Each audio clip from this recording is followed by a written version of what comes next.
Alors que la grève des acteurs continue aux États-Unis, certaines personnalités ultra-populaires ont décidé de prendre la parole. Si est le cas d'Ellen Pompeo, qui s'est attaqué à Netflix et à sa manière de payer les comédiens. Ce n'est pas un secret pour ses fans, Ellen Pompeo ose toujours dire ce qu'elle pense. Ainsi, récemment, cette dernière, lors d'un passionnant échange avec son ex-collègue de travail Catherine Egiel, est revenue sur une scène de Grey's Anatomy devenue culte mais qu'elle a tout simplement détestée. Au point d'ailleurs de tout faire pour qu'elle n'existe tout bonnement pas.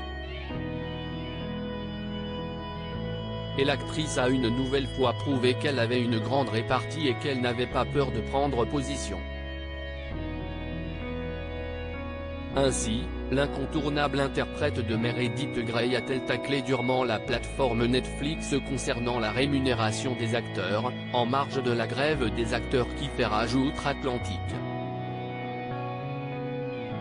Grève des acteurs, Ellen Pompeo tacle durement Netflix. Et si est très drôle. Tout a commencé par un simple mème d'Ellen Pompeo publié par la plateforme américaine.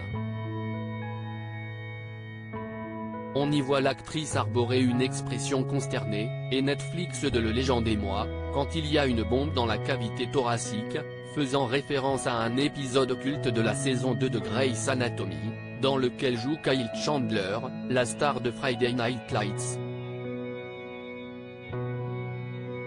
Un clin d'œil qui n'a visiblement pas amusé Ellen Pompeo, qui a repartagé la publication avec, en légende, également moi quand Netflix ne verse pas les revenus résiduels à ses acteurs, parlons-en.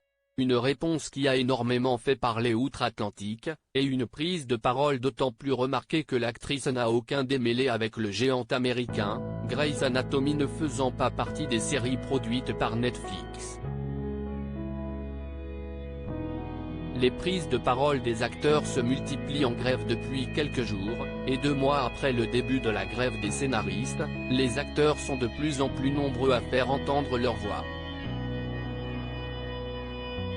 Ainsi, il y a quelques jours des manifestations ont eu lieu à Los Angeles et à New York pour évoquer notamment la rémunération des comédiens, ainsi que les revenus résiduels inhérents à l'exploitation des séries sur les plateformes dans le monde.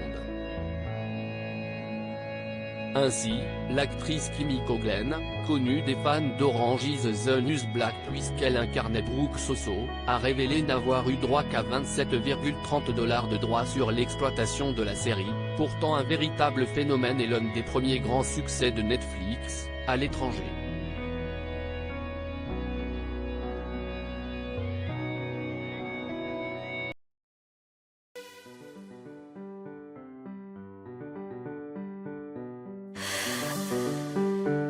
The